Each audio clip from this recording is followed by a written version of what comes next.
to the public.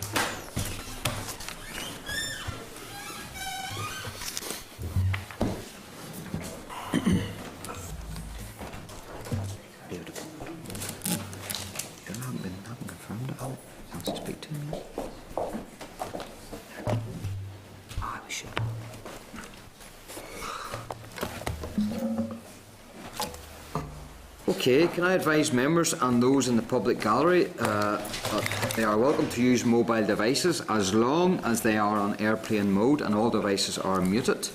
I must take that advice myself. You can connect to the Assembly Wi-Fi, of course. Password details are available on the gallery rules. It is not permitted to take photographs or record any of the meeting or its proceedings.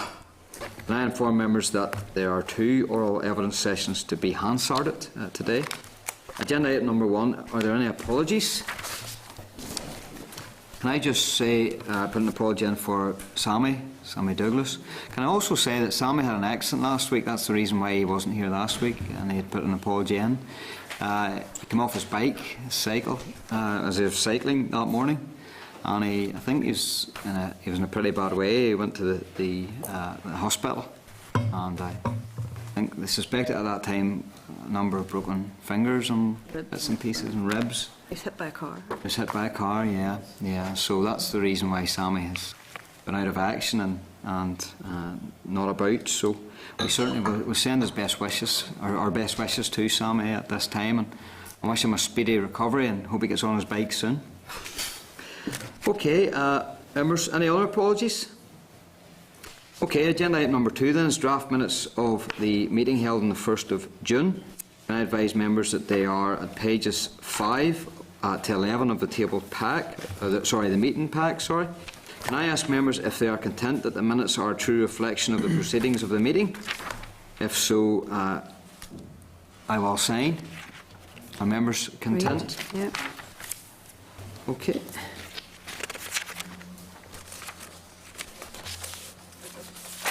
Thank you very much. Okay, agenda item number 3 then is matters arising. Item number 1 then of agenda item number 3. Can I advise members that there is an updated forward work programme at pages 13 to 16 of the meeting pack. The meeting previously scheduled for Thursday, 23rd of June, has been moved to Tuesday, the 21st of June, as agreed by the committee last week. And in item number 2, can I inform members that unfortunately a Hansard of the briefing session with the Permanent Secretary last week is not available due to technical difficulties that occurred with the recording equipment. If you can remember, we had to call a halt to the meeting to try and get some of the microphones fixed. So unfortunately we couldn't pick up the Hansard of that briefing session with the Permanent Secretary. I'm sure he'd be really disappointed at that, sure. Agenda item number 4 then is the overview briefing on the Safer Communities Directorate.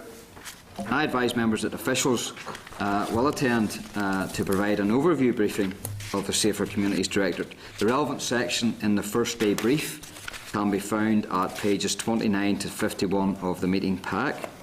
I welcome to the committee Anthony Harbison, Director, Safer Communities Directorate, Karen Pearson, Deputy Director, Protection and Organised Crime Division, Stephen McCourt, Acting Deputy Director of Community Safety Division, and Stan Brown, Chief Executive Forensic Science Northern Ireland, to the meeting. You're all very welcome.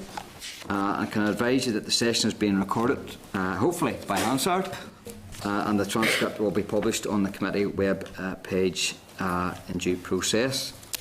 So without further ado, I'm not sure who's starting off. Anthony, maybe? Yes, thank you. Thank you.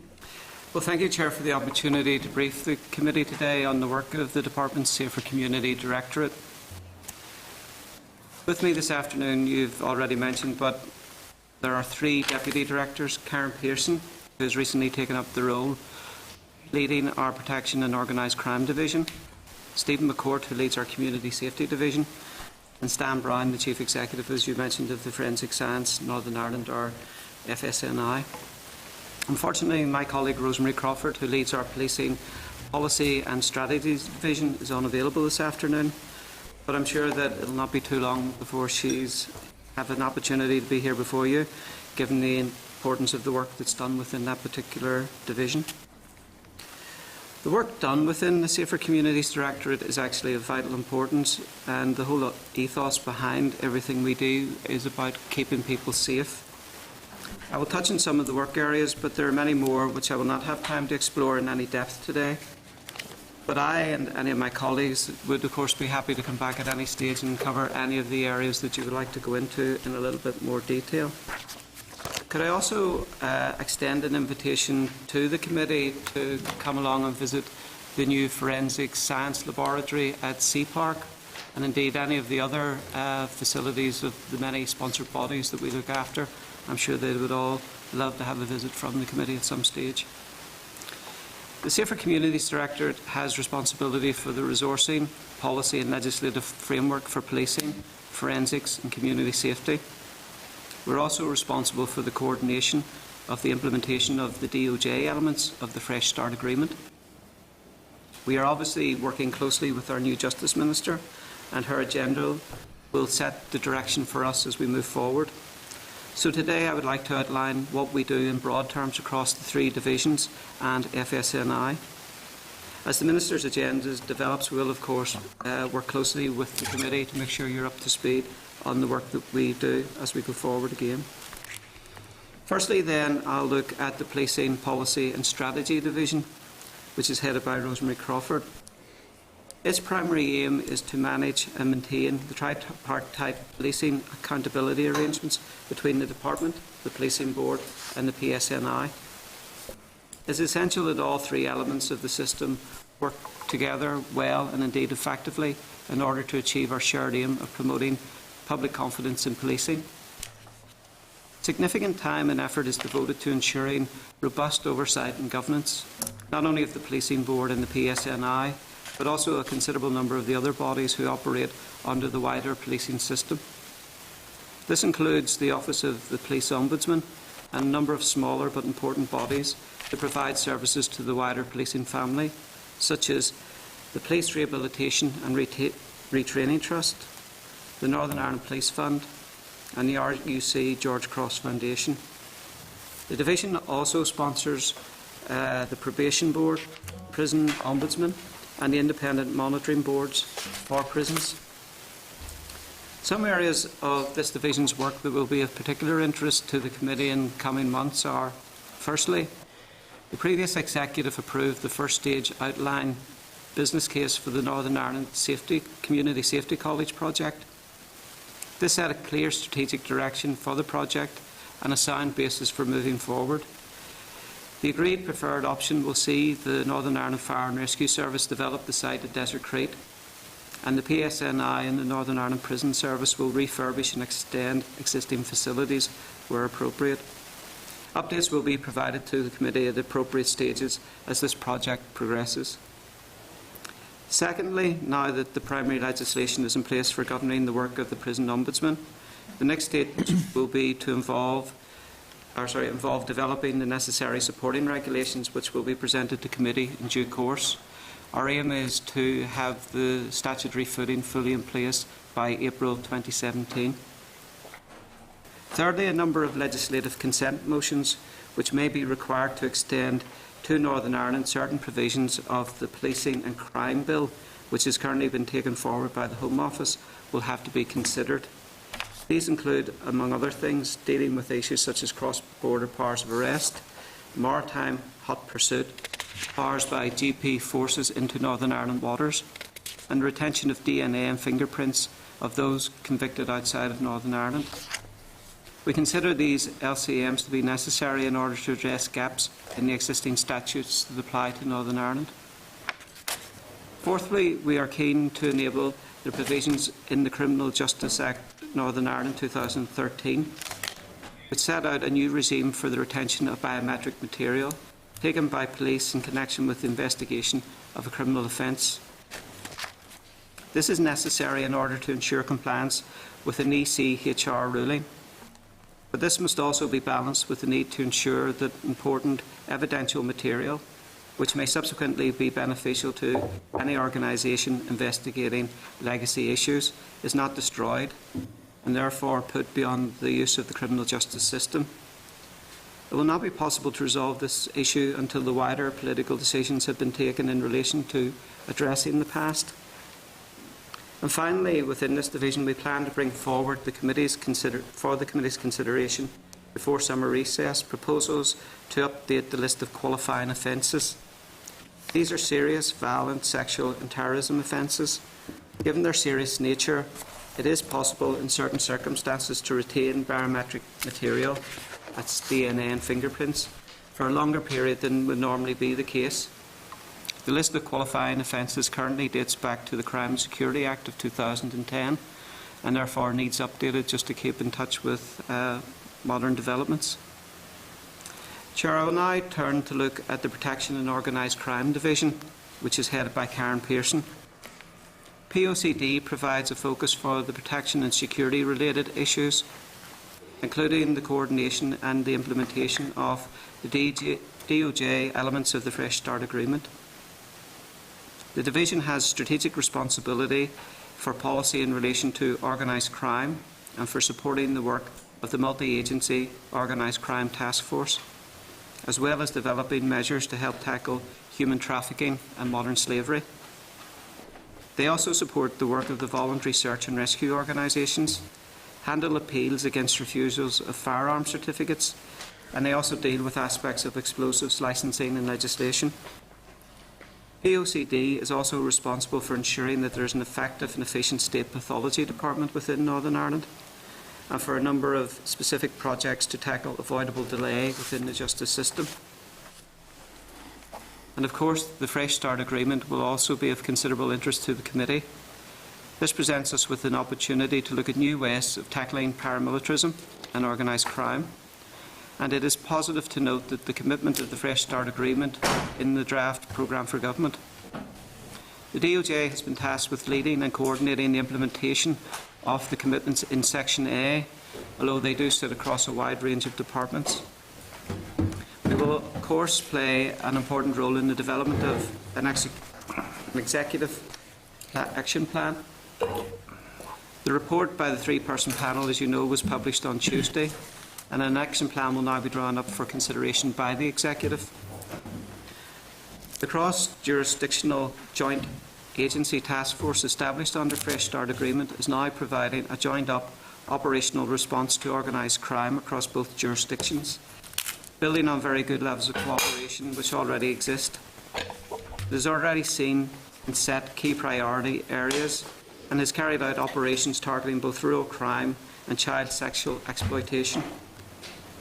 We are also making good progress in working in conjunction with partners across both the statutory and voluntary agencies on tackling human trafficking and modern slavery. New robust legislation is in place, and the PSNI has established a dedicated human trafficking unit. Work has well advanced on the development of a draft human trafficking and modern slavery strategy for 2016-17, which we plan to share with the committee later this month. In addition to the areas I've already mentioned, Karen is our lead in helping to ensure the Department is committed to tackling avoidable delay within the justice system. This includes reform of the committal arrangements and statutory case management regulations. And there are two further areas of work that I would like to highlight within Karen's remit, as I suspect they may be of interest to the committee. These are firearms and vehicle mobilisation on private land. The third division is Community Safety Division. It's headed by Stephen McCourt. The division has responsibility for community safety and for the support of victims of crime, both regionally, i.e. Northern Ireland wide, and local initiatives that are being taken forward by smaller groups. One of the key priorities for the department is the delivery of community safety strategy, with the progress reports coming to the Justice Committee annually. This division will also have responsibility for contributing to a number of the indicators set out in the draft programme for government and action plans associated with the various strategies, including the 5-year Victims and Witness Strategy, the Stopping Domestic Violence and Sexual Violence and Abuse Strategy, coordinating the Department's response to the recommendations arising from the Marshall Inquiry into child sexual exploitation, and the removal of peace walls under the Executive's Together Building a United Community Strategy. In addition, the Division is also responsible for exercising delegated ministerial responsibility on a range of public protection issues, including the recall of licensed offenders to custody, casework associated with mentally disordered patients, and statutory restrictions held in secure hospitals, provisions of advice concerning the management of dangerous offenders under public protection arrangements, and the management of the contract for electronic monitoring of offenders within the community. Going forward, there will be a number of issues which the committee will want to be closely engaged. So I'll run through a few of those, if I may, just to bring you up to speed on those. These include the support for victims and witnesses of crime. Here the main issue will be including a new witness charter, which I understand the committee will be considering at its meeting on the 16th of June. A pilot for the cross-examination and re-examination of vulnerable and intimidated victims and witnesses in advance of trial. A progression of the registered intermediary scheme and a new victims and witnesses action plan. Perhaps one of the most important areas, and one which the Minister has made clear that she wishes to see as a priority, is the need to address domestic and sexual violence and abuse. Work in this area will include consideration of the introduction of the offence of domestic abuse, a domestic violence disclosure scheme, domestic homicide reviews, and the development of guidance for the implementation of a domestic violence protection notice and protection order pilot scheme. In addition, we are developing, under a problem-solving justice approach, an enhancement of the domestic violence listing arrangements in Londonderry Magistrates Court through the introduction of a pilot perpetrator programme. Another area of concern would be in relation to the community safety strategy, which is due to expire in 2017.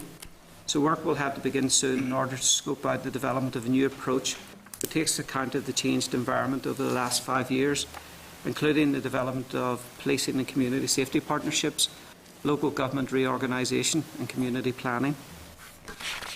The Department is also continuing to work with the Home Office and other stakeholders to ensure effective implementation of the new UK-wide legislation on psychoactive substances, which commenced on the 26th of May. We have also established a new programme board to give strategic leadership to the Interface programme. One of our key priorities is to develop through that board an outcomes-based collaborative approach amongst statutory partners to enable us to create the conditions necessary to remove the peace walls. And finally, within Stephen's remit, we are currently taking forward a review of parole commissioner rules, and we will ensure that this committee will be closely engaged in that process as we move forward. Chair, I'd like now to turn to FSNI, which is an executive agency, and Stan Brown, as we've mentioned, is the Chief Executive. FSNI supplies services mainly to the PSNI, but also to the PPS, the Police Ombudsman, the State Pathologist Department, the NCA, HMRC and other smaller bodies. The agency has implemented a transformation programme over the last 3 years involving a new laboratory, a new case management system, advanced DNA technology and process re-engineering. Over the last year, a priority target for me was the delivery of a new forensic science strategy. This was agreed by the previous Minister in March 2016. It covers forensic services as a whole, whether provided by FSNI or in-house by the PSNI, as well as the needs of other key stakeholders, but particularly the PPS. The priorities set out in the strategy are to ensure the optimum delivery of forensic science within Northern Ireland, to confirm the impartiality and objectivity remains fundamental to service delivery, to ensure the proportionate adherence to the quality assurance from crime scene to court, and to build and maintain effective working relationships among the key stakeholders. Governance structures have been established and an action plan to deliver the strategic objectives are being developed. This will require partnership working right across the criminal justice system. A successful implementation will ensure that the Northern Ireland justice system has access to timely, good quality and cost-effective forensic services. It will support the delivery of faster, fairer justice from crime scene to court, and hopefully build customer satisfaction and public confidence.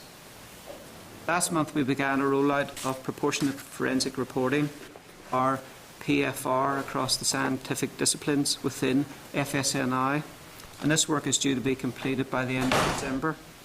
Stan and Karen can perhaps take questions on that or provide a briefing separately if you require. But I hope all of that has been useful summary of the current set of issues, and I thank you for your patience. But the the Directorate does cover quite a range of work areas. Thank you very much, Anthony, and I certainly was giving you the latitude there because, you know, when you look at the operational chart on page 120 of our PACS members and 102 of your the first day brief, you can see very clearly the role and remit and gambit of the Directorate itself. So there was no problem that way. I suppose if I could refer you to it's page 33 of our PACS, page 15 of the first day brief. The very last point was the probation board. Yes. And the division will also review the status of the probation board. What have you in mind with regards to that review and how wide-ranging, what options are being considered, I suppose? Well, we haven't actually commenced that process yet, but the idea was actually looking at the fundamental structure of the management of the probation service. At the moment, they're in NDPB. Mm-hmm. They have their own management board of up to 15 board members who oversee and run it. We just want to check, is that in this current day and age the best structure and operating model for probation, or whether there are other options such as becoming a next step agency or integration with, say, perhaps the Youth Justice Agency or any other option that may be out there. So really it's just to make sure that they're fit for purpose going forward for the next 10 to 15 years. If you were to pair it with the Youth Justice Agency and you can actually see, you know, logic in that type of move, you'd be meaning that probation board then would be removed from your directorate or from the Safer Communities Directorate to the reducing offending, or would you bring Youth Justice Agency the other way? To be honest, it's one playing field, and we play on it sometimes with separate teams, but actually we're all trying to do the same workload. Mm-hmm. To me, it doesn't really matter where it sits, whether it's in reducing offending or sits within Safer Communities, as long as it's the right model, doing the right job and giving the best service both to the community but also to helping offenders not to reoffend going forward. Would it be better even if we were just a complete directorate and had those two directorates into one? And would there be much savings? There would certainly be a saving probably at the highest level, at a director level coming out. The difficulty is that the Reducing Offending Directorate also covers the work of the Northern Ireland Prison Service, which is a very big chunk of the work there. So it's whether that it would be manageable, those two areas together. A few years ago, I actually had responsibility for reducing offending, and it moved into the new reoffending directorate because we felt that aligning it more closely to the work of the prison service was the best outcome for actually trying to reduce offending going forward. Okay. I also noticed it's page 44 of our PACS and page 26 of the first day brief. Bullet point saying the introduction of legislation regarding specific organised crime offences will help to target the offenders behind organised crime.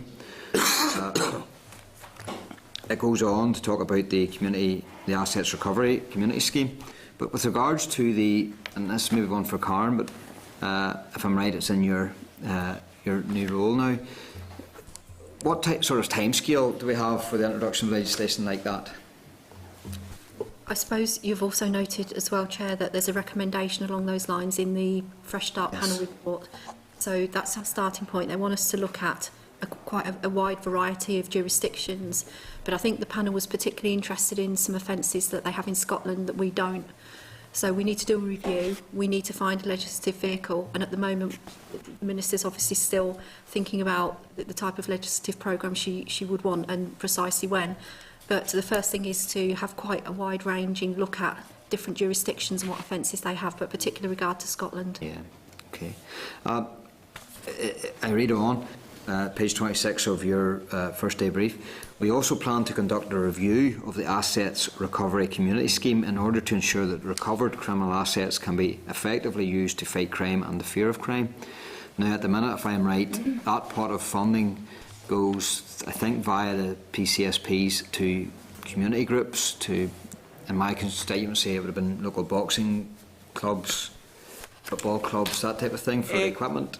Goes to a very wide range of areas. The first thing is the money split, first of all, in half between the statutory agencies. So half of it goes to the police, the court systems, PPS, etc. The balance that's left is then used within the community setting to help reduce crime and the fear of crime. And the PCSPs are one of the main vehicles we use to actually get that money out to the appropriate areas. And yes, it has gone to everything from providing canoes and boxing clubs, but right through to the much harder end of actually tackling head-on crime in a much more frontline way as well. So it's used for a range of purposes. You're probably hearing me echo this over the coming months, but I'm a great believer in a community champion, someone like a coach, a football, boxing manager or whatever, who actually can influence young people like no one else can. Certainly not the police nor a suit, but somebody that actually can speak to them at their level and they respect and understand that coach or that manager. And I suppose I look at things and ways of how you can actually help and assist those people, those community champions, with funding. And this Assets Recovery Community Scheme could be one way where you could actually get that funding to him or her very quickly. Whether it is through the current format of PCSP funding for even equipment, still assisting that community champion. Are there any thoughts within the department of trying to help and assist those people out there? We do help those sorts of programmes. There are programmes like that we have funded. The difficulty with the funding is that it's not meant to be permanent. So we use the money normally to help people set up such schemes and develop such schemes, but they have to become self-funding after a short period of time. So yes, money does go into those areas, but it really is about the setup, the initial getting it going, and then hopefully other areas, funders coming in and making it sustainable going forward. The worst thing is to start something and then a year later to finish it, because I think that sends the wrong message out to the community as well. Absolutely. I suppose the previous Justice Committee at the tail end of the last mandate brought up the issue of vehicle immobilisation, and they'd asked the department to review their policy and legislation around that. I think I'm right in saying that Northern Ireland is the only place where you can still get clamped, the blunt term. Do you still maintain to take that review on and see what comes out of that, Karen? It's something we're briefing the Minister on at the moment, Chair, because we know you'll be writing to us very soon to see what we see where the Minister is on that. So if we could just have a little bit of time to take the Minister through the background, because it's had quite a history. Yes. And she needs to take her own view. Okay, Pam? Thank you, Chair, and thank you very much for your presentation.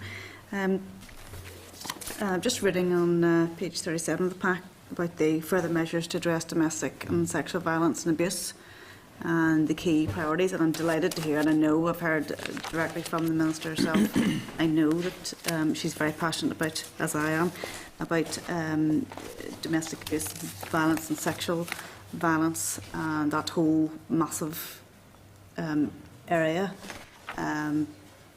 So I'm delighted that she sees this very much as a priority, and I'm confident that she will do whatever she can to help us continue to fight that battle with domestic violence in particular. Could you just tell us what work has been undertaken in relation to the proposed offence of domestic abuse, first of all? Yes, I'll let Stephen. Yes, certainly.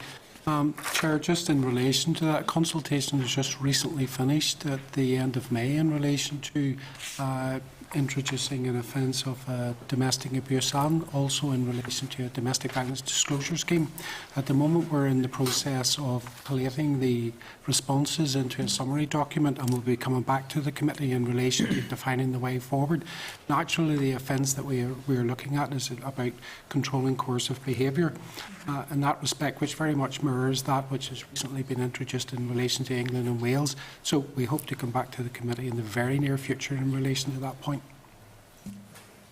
Okay, that's positive. Look forward to that coming back to the committee and actually getting some proposals hard and fast on the table to look at. So thank you. Okay, Trevor Lunn. Thanks, Chair. Just go back to the assets recovery money. I take it the money that goes to the PCSPs from that fund goes channeled through the placing board? What happens is there's a committee that actually takes bids. We use the PCSPs to encourage bids to come in through them, and then once it comes in, the decision is actually made by a group that I chair. It doesn't go through the policing board. The money that goes to the PCSPs, they actually run their operation. That does go through a joint committee with the policing board. It does seem, next member of the policing board, it seems a bit odd that you're dealing directly with PCSPs when the policing board has oversight of them. Yes, Chair, just in relation to the oversight of PCSPs, it's actually a joint committee between the department and the policing board in relation to the supervision and oversight in relation to PCSPs. In terms of the policy aspect, in terms of PCSPs, it is more department focused. The policing board in many respects is focused in relation to the policing aspect in terms of confidence in policing, in terms of the running of the PCSPs, and in very much in relation to the financial aspect as well. In terms of it, but in terms of the community safety agenda, that is very much driven by the department, obviously in a joint nature with the board.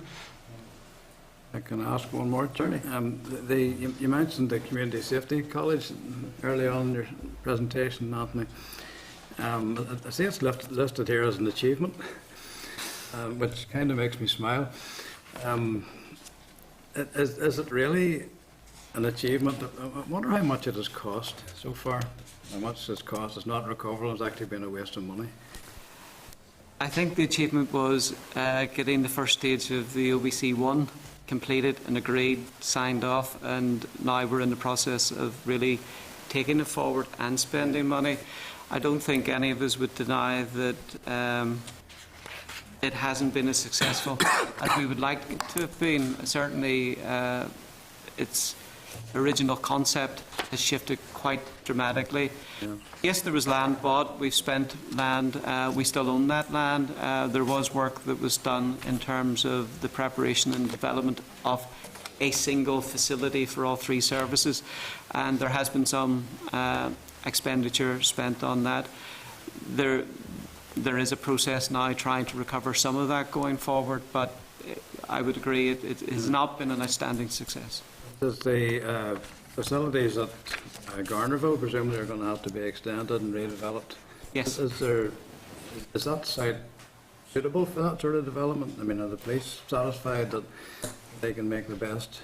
Well, actually, it's the police who have suggested that that would be the next approach because of the way they've changed the training and development of police officers. What will happen to the Desert Creek site itself is that the fire service will take that on, the fire and rescue service, and will develop that site for themselves. But the police are quite happy to take the money that's now available to develop the Garnerville site and Steeple and actually make them more fit for purpose than they previously have been. Okay. Thanks. Roy?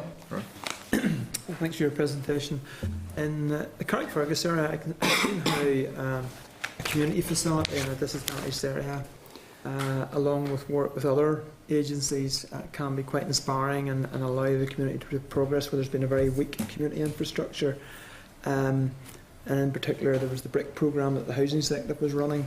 So my question is, in terms of the use of asset recoveries, how are you ensuring that there is the sustainable model that you talked about, that isn't just a one-off and then whatever you put in there is abandoned?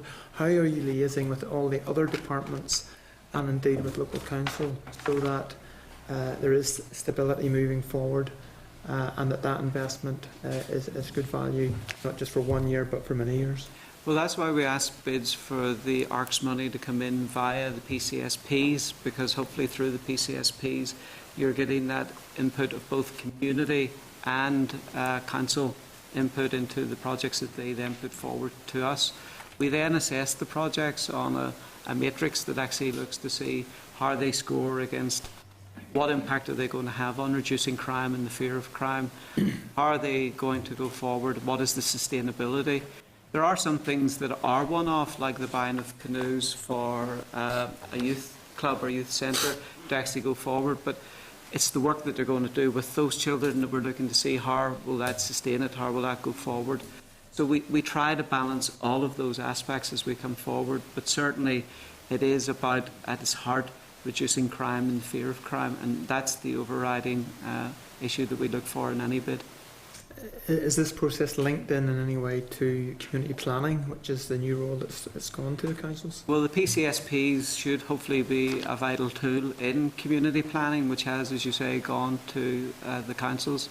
I'll let Stephen probably touch on this, given that it's his direct area. I could add in relation to the department is linked into the community planning partnerships within the 11 district councils. In respect of that, we are very much promoting the message that in terms of the safety aspect in relation to any community plan, the council should build in to the fact that we fund policing and community safety partnerships who undertake that strategic assessment of crime in their local council area. So to utilise that as much as possible in relation to a delivery aspect, to enhance a community plan in that aspect, working alongside other statutory bodies. So the aspect is, yes, we are linked in terms of community planning. Thank you. Okay, right, you, Alex? Thank you, Chair, and thank you for the presentation. There's a series of very quick questions because some mightn't be able to answer and some may be beyond your directorate. The BBC programme recently on missing migrant children suggested that there were 2 or 3 that had gone missing that had been trafficked potentially. And then subsequently there was some information that it might have been up to 8. Do you have a sense of what the true figure is?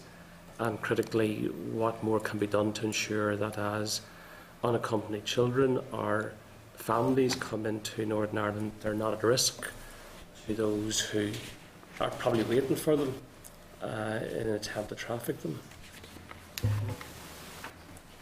Aaron, if you want to do this one. I think that probably crosses a couple of departmental boundaries. Maybe I could write to the committee to say what the arrangement would be for children on arrival, and then justice angle to that would be. But we do have a very strong approach to human trafficking within the department. We work with operational agencies to understand the risk.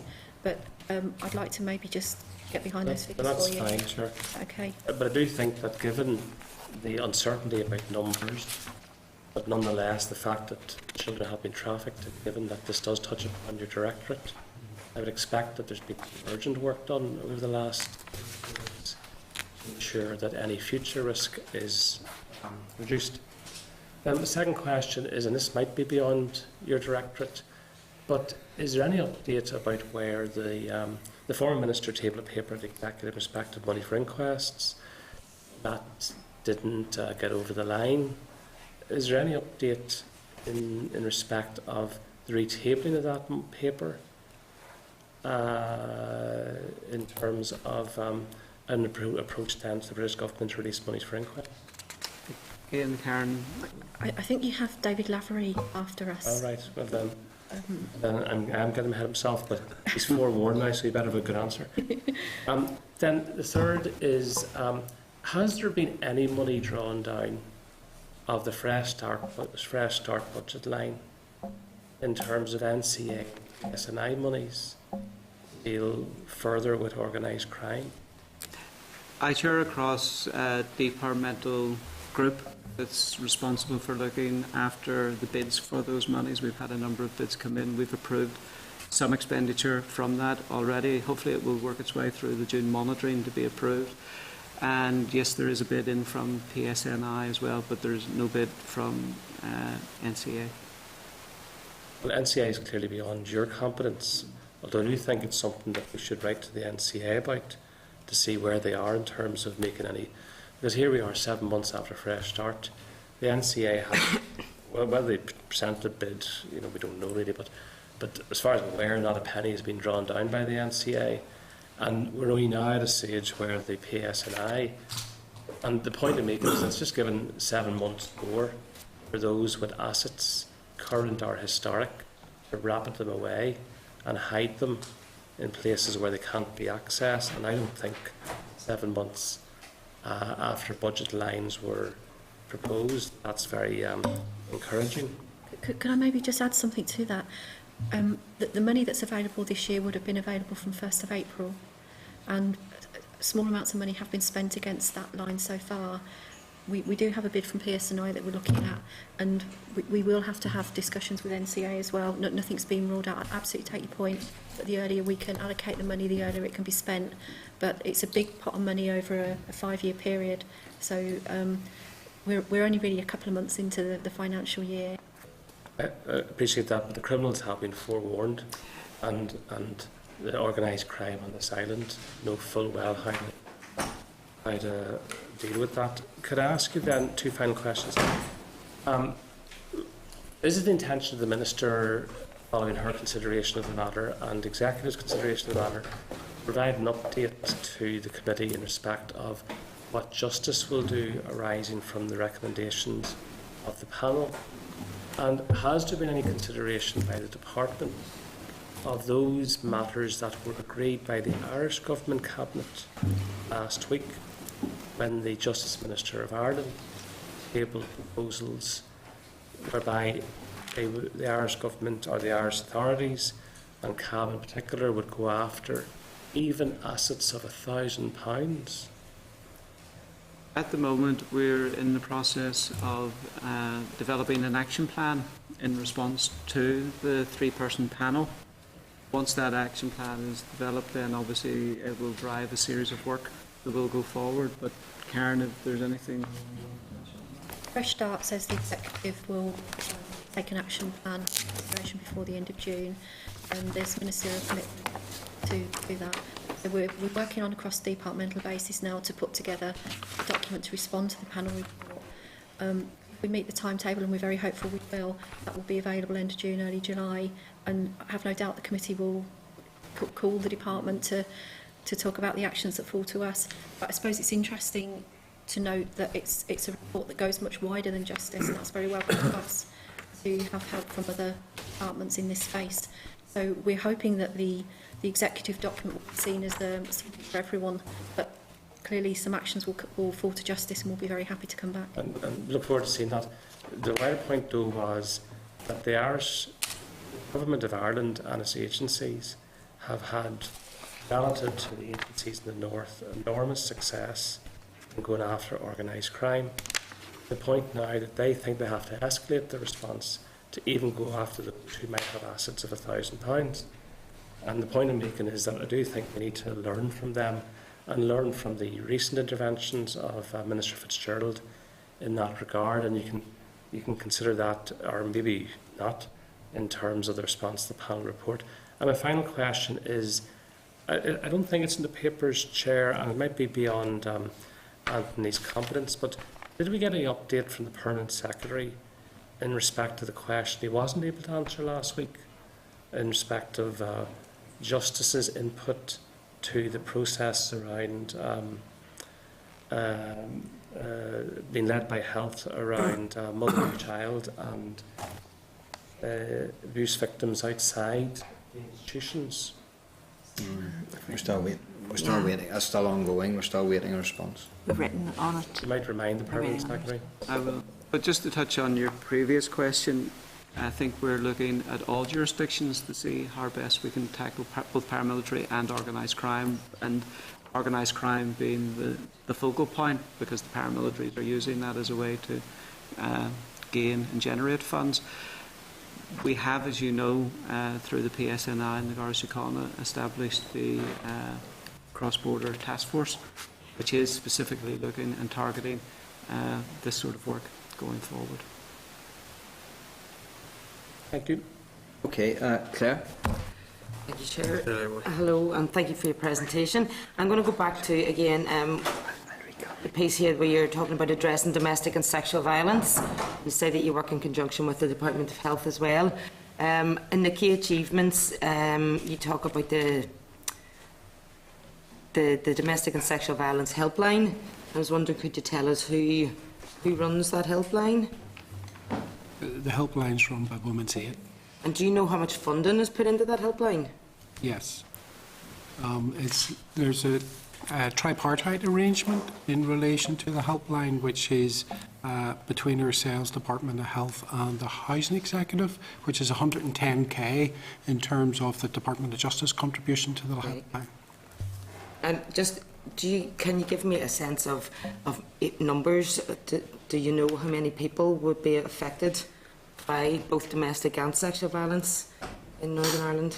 I certainly will come back to the committee on the numbers in relation to that for you, and also in relation to the uptake of the helpline, if you would find it helpful. Great. One thing I would point out is I think that everyone involved in the system accepts that reporting of these crimes is underreported, and actually, whilst it may look bad to see the stats increase, that's what we're pushing for, to actually get more people to come forward and report these crimes, because we do know there is significant underreporting.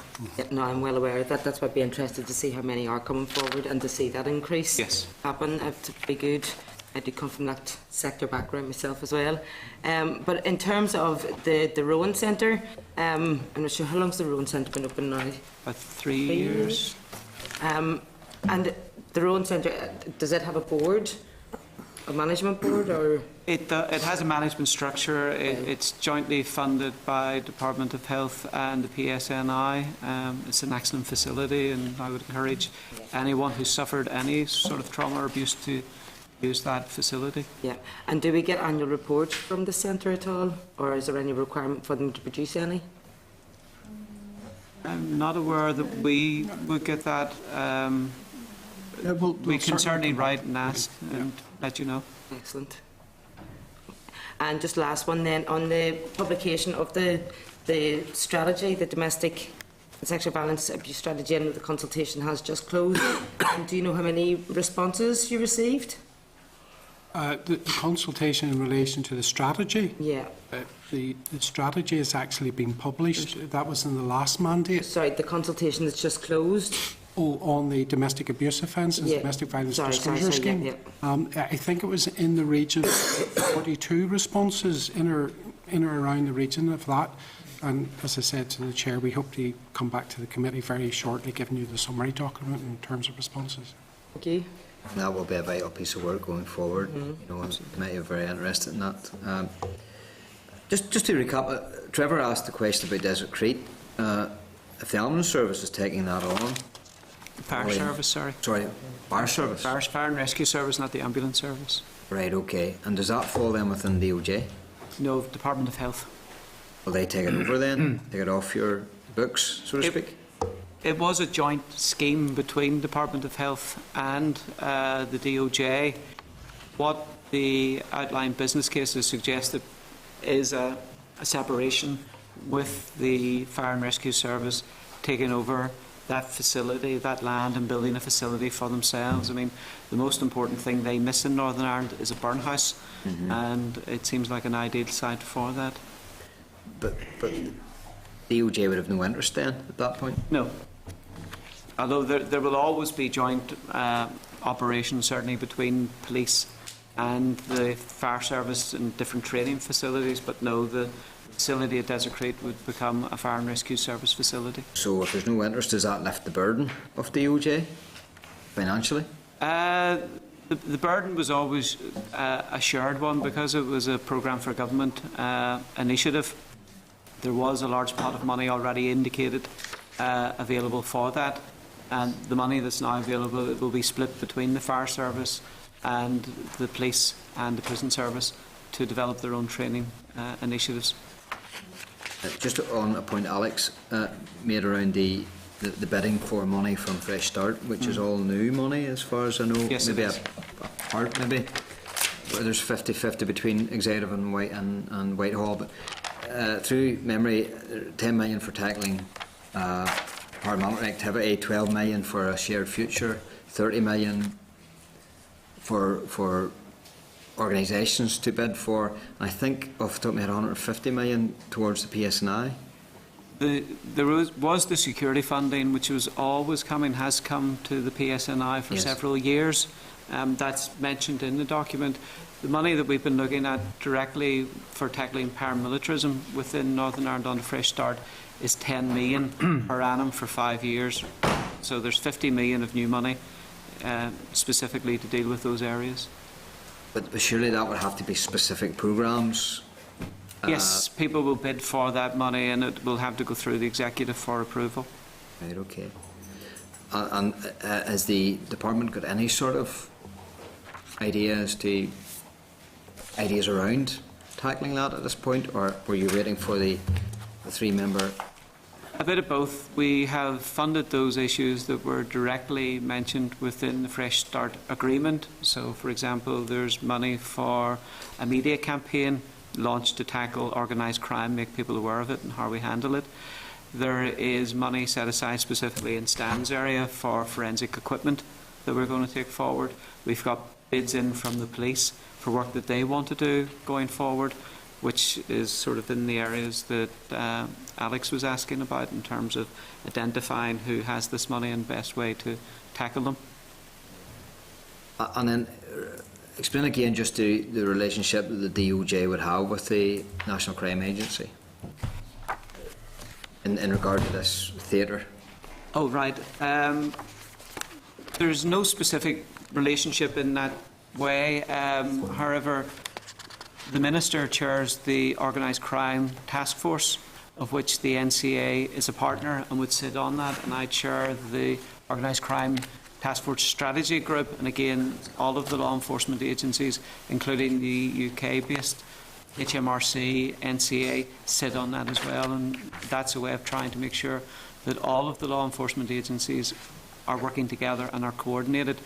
So they may decide to make a bid. It depends whether or not it fits within the executive's remit to be able to fund certain parties or not, as the case may be. If they're Whitehall, they might be asked to bid against money in Whitehall. Yeah, I would find that.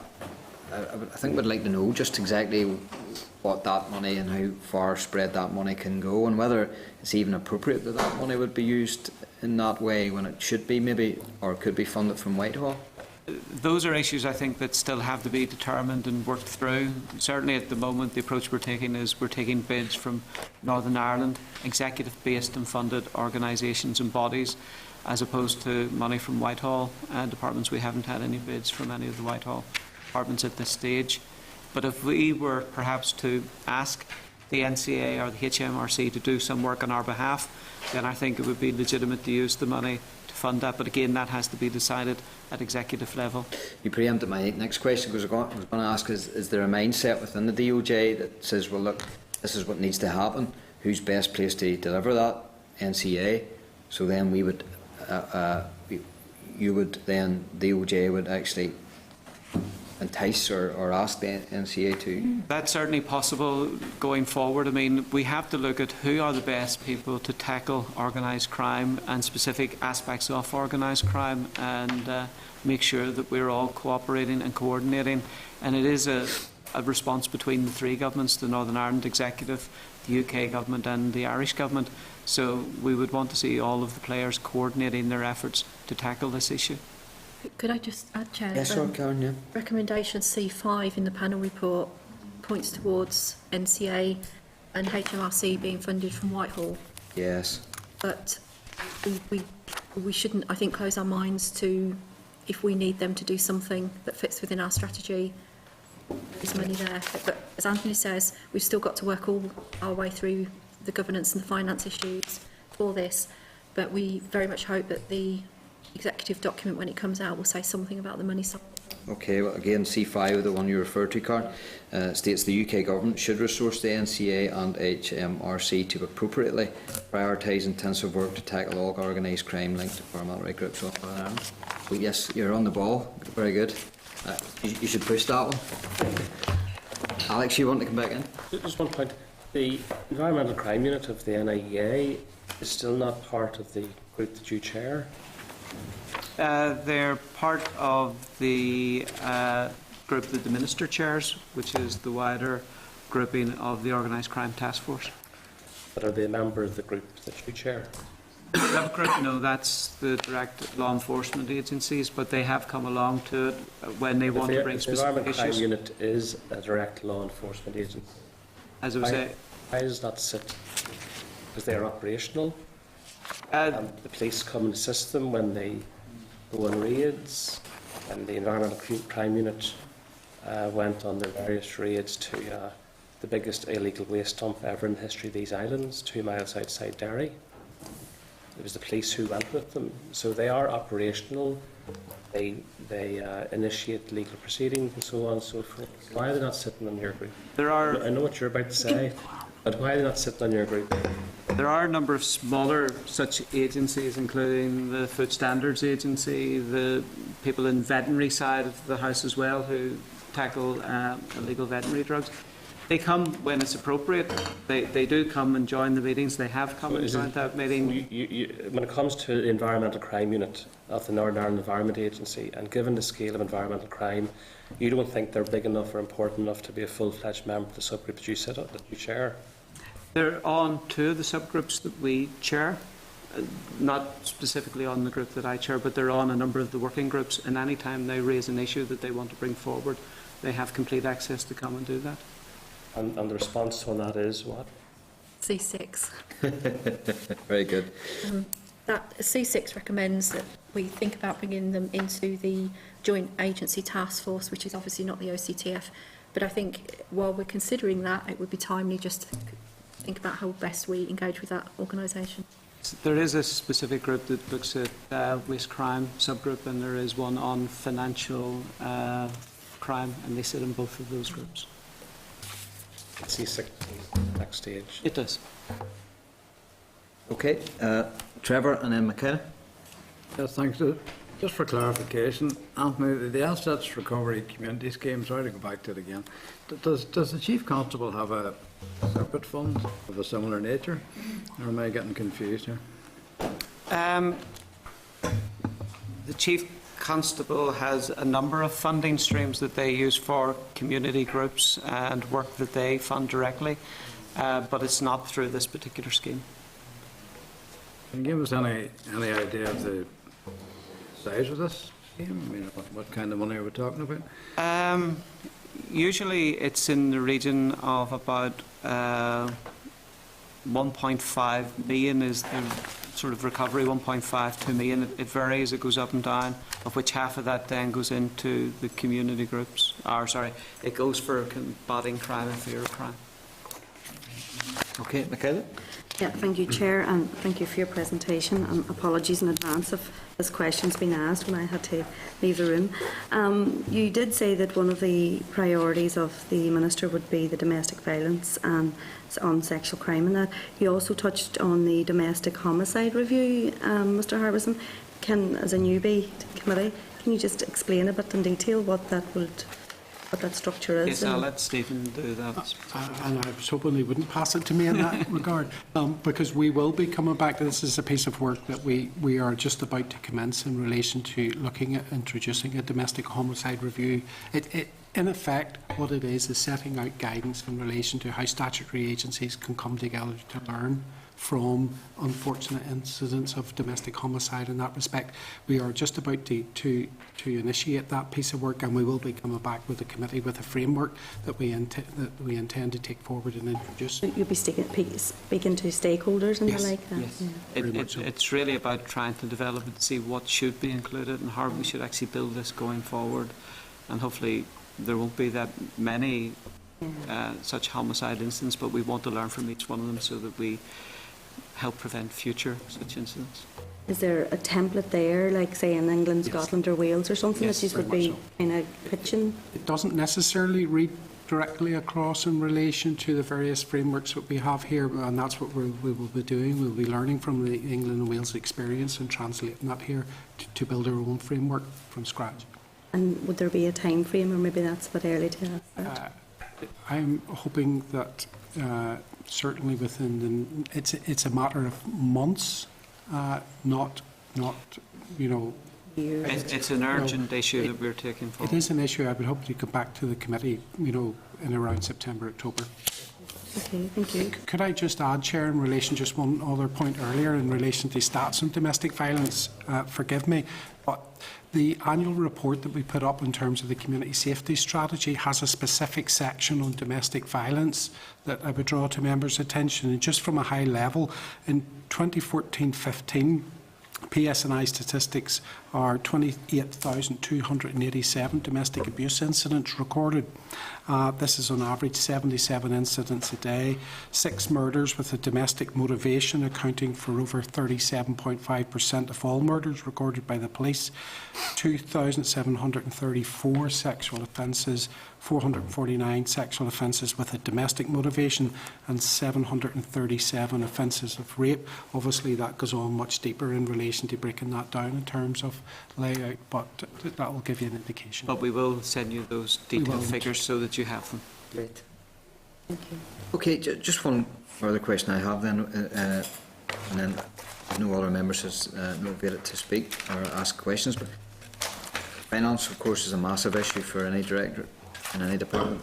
But it's very clear, looking at the budget lines for DOJ, that the core has taken the hit this year. You would argue that there's not much left to cut at that point. So if there is more funding cuts in the future years of the following budget, then you are looking at frontline services. Are you looking now at efficiency savings in all of those boards to try and lean something? To be quite honest, we're currently looking at every single line of expenditure we have to see that if there are cuts coming from the executive to perhaps put into other programmes, how could we do that? Last year, I think the PSNI, for example, took a cut of 5.7%, but in the core department, I think we were taking cuts of up to 22%. There is only so far that we can go. This year, the policing family have been held at 2%. The department's taken about 7.5%. So finance is really on the radar. The Permanent Secretary is very keen that we constantly look and review and see where we can make efficiencies going forward. And that is in every aspect of the work that we do.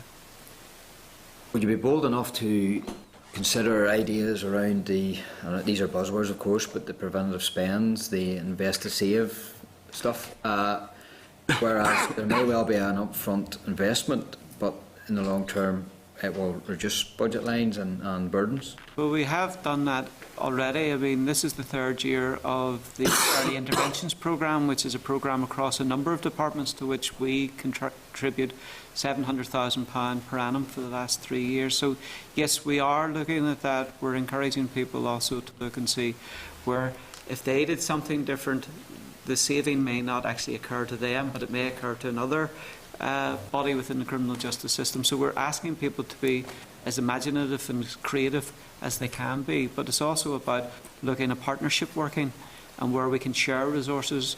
So, for example, Youth Justice Agency and Probation Board are working very closely together to share facilities and ability to share some of the hard resources that they have.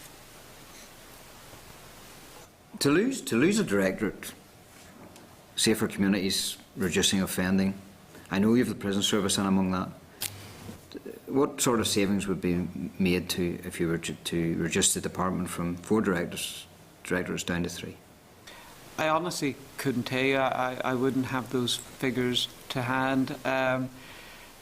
Even if you do reduce directorates, it's whether or not any of the work actually ceases. Otherwise, what you're effectively saving, and this is with my accountancy hat on, you're actually just saving a couple of bodies at the top. Yeah.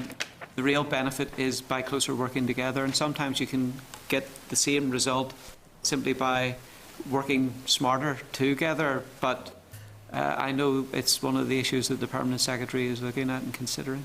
As I say, I don't think anything is off the table at this point in time. Okay, well, thank you very much. No other members are seeking to ask questions. So, sorry. Quick one, Paul, if you don't mind, please. It's two questions, Anthony. Just one in relation to the community safety strategy and the specific references to the hate incident practical action scheme and the crime advocacy scheme. Could you elaborate a little on that for me and indicate if there are particular measurements that have been introduced in relation to the reportage in that to date? And then as an additional question in relation to the Peace Wall scheme, which bodies sit on the new programme board for the removal of the Peace Walls? And could you elaborate a little on what is meant by the reference to enabling us to create the conditions necessary for the removal of the walls? Yes, both of those areas actually are in Stephen's remit, so I'll let Stephen take them. Thank you. Dealing with the hate crime side, in terms of the advocacy service, what we fund alongside the PSNI is an advocacy service for victims of race, disability, LGBT hate crimes. In that respect, and those individuals are embedded within various organisations in terms of liaison with particular victims and providing support services for them. In terms of the HIPAA scheme, the Hate Incident Practical Action Scheme, and again alongside the police and the housing executive, we run a scheme where, in terms of where there has been an incident at somebody's home, that, you know, with police advice, we will come along and provide protective measures at somebody's home who has been the subject of a hate attack. In that respect, it is measures to provide certain low-level protective measures in that respect, but that's in essence what the scheme does. Touching on the Peace Walls programme, and in terms of the agencies that are responsible or sitting on the programme board, there is a programme board that's been brought together recently in February 2016 in terms of looking at the Peace Walls programme, and that is across the executive programme board, with Anthony as the SRO in relation to it, focusing in relation to creating the conditions. And it is very much working with the community at a community level and taking community engagement in relation to, for them to feel that they are in a process in relation to feeling confident that they would be able to address Peace Walls. And at the moment, in relation to that, the community viewpoint is very much that the Peace Walls are the symptom, not the cause, and unless the executive addresses the cause in relation to these issues, it is very difficult for the community to have the confidence to take that step to look at removing Peace Walls. It is much more, in terms of the community viewpoint, it is much more than just a safety issue, because many of the communities in relation to the walls, where the walls are sited, you know, there are high levels of deprivation, there are various different health and education indices that are much worse than anywhere else. So what we're trying to achieve in terms of seeking that community engagement is looking at economic, social, community and physical renewal as an aspect, but it is not just a Department of Justice issue, it is a cross-executive issue, and it is not necessarily seeking additional funding, it's about using our funding more wisely in relation to targeting particular areas and addressing community concerns. For example, there's money that comes through the Good Relations Programme Board, through TBUC, through urban villages, through all of these areas. So we're trying as a cross-departmental group to actually try and bring it together so that we're working smarter and we're trying to get the right aims. Obviously under TBUC we have a target of 2023 to remove all such interface barriers, and we're working on that, but as Stephen Riley says, it's about community confidence, so we have to build the community confidence and deal with those contested spaces as well. Okay. Okay. Thank you. Okay, thank you very much, Stan. We didn't get talking about forensic much today, but we'll get to you, don't worry. But please do take up the invitation. Yes, you're all very welcome indeed. Okay, thank you very much. Thank you. Okay, just to clear up, Alex, you talked about writing to the NCA. Do you still feel that's in order? Give an explanation from Karen, or do you want to hold off and see, or we're in your hands? What? Like it's not a devolved matter, but there's now equivalent in terms of accountability for the NCA through the Policing Board than there is for the SNI. because of the negotiations that ended in February of last year. So I do think that it's appropriate to ask the NCA these questions. They might say, well, we have to go through the Justice Minister or something like that, but I think we should, where it's appropriate, without crowding the responsibility of the Policing Board. I mean, if you keep lines of demarcation right there, I do think it's right to ask the NCA these questions. Ask questions around how they're tackling organised crime and the money, the resource they have for it. Yes, where they are in terms of Fresh Start funds. In relation to the Fresh Start, specifically on the Fresh Start. Yeah. Okay. Thank you. Okay, members. Then moving on, agenda item number 5. The overview briefing on the Access to Justice Directorate. Can I advise members that officials will tend to provide this briefing and the relevant section in the first day brief can be found at pages 52 to 70 of our meeting packs. Can I welcome to the committee David Lavery, Director of Access to Justice, Lorraine McAlpine, Deputy Director, Civil Justice Policy Division, and Jane Holmes, Head of Justice Secretariat, Department of Justice, to the meeting. Thank you very much all for coming. And can I advise you that hopefully the session will be recorded by Hansard and a transcript will be published on the committee web page in due course. David, you have a presentation for us, I'm sure. Just a few opening remarks, Chair. Okay. So, just again, as my predecessor did earlier this afternoon, welcome the opportunity to brief the committee on the work of one of the directorates in the department. This is the Access to Justice Directorate, and I'm accompanied this afternoon on my right by my colleague Lorraine McAlpine, who's the Deputy Director responsible for Civil Justice Policy, and on my left Jane Holmes, who is Head of our Justice Secretariat. Brian Jimmick, who heads Criminal Justice Policy, was intending to join us, but unfortunately is unavailable due to a bereavement. And my colleague Mark McGuckin, Head of Public Legal Services, who has responsibility for legal aid, is also unavailable this afternoon, but I'm quite sure that it won't be too long before you come across Mark, as legal aid obviously remains one of the department's reform priorities. Chair, from the briefings you've already started to receive, the committee will be beginning to get some sense of the shape of the Department of Justice organisationally. Access to Justice is one of 4 directorates into which the department is organised, and we are principally responsible for the department's programme of policy and legislation. So in time the committee will become familiar with a number of our colleagues who will be engaging with you on proposals for new legislation and new policy developments. In addition to this core role, the Access to Justice Directorate also has responsibility for a number of the arm's-length bodies associated with the department.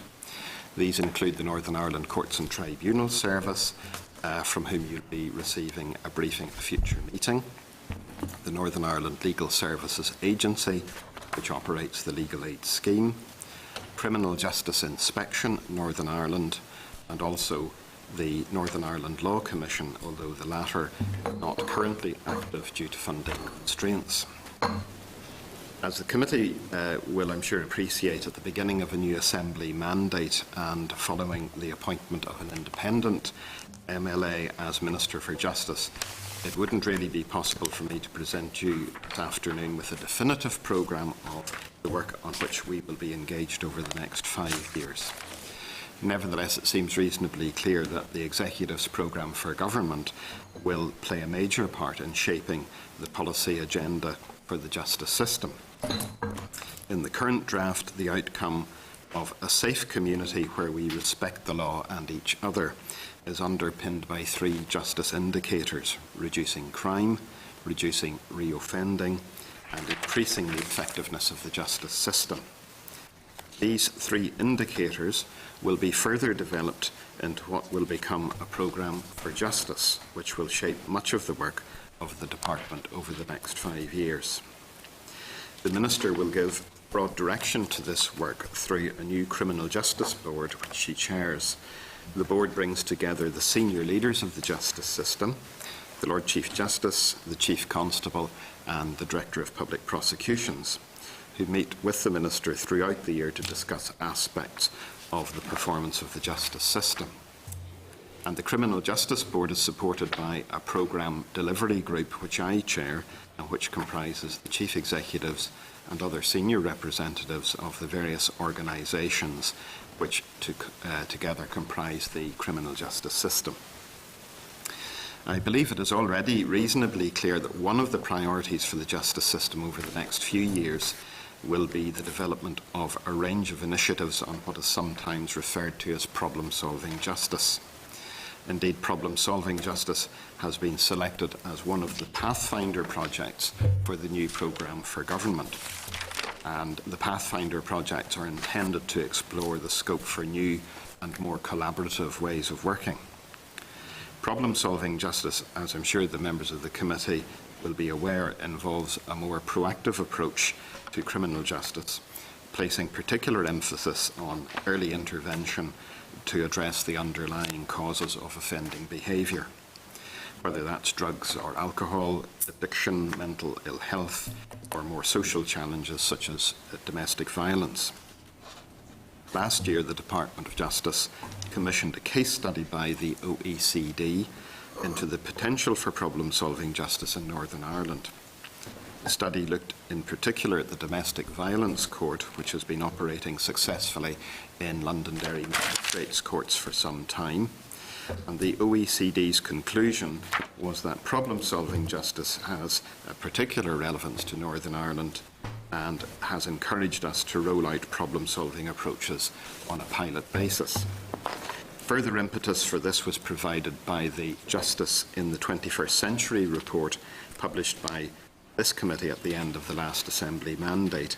That report also encourages the development of a more problem-solving approach to justice.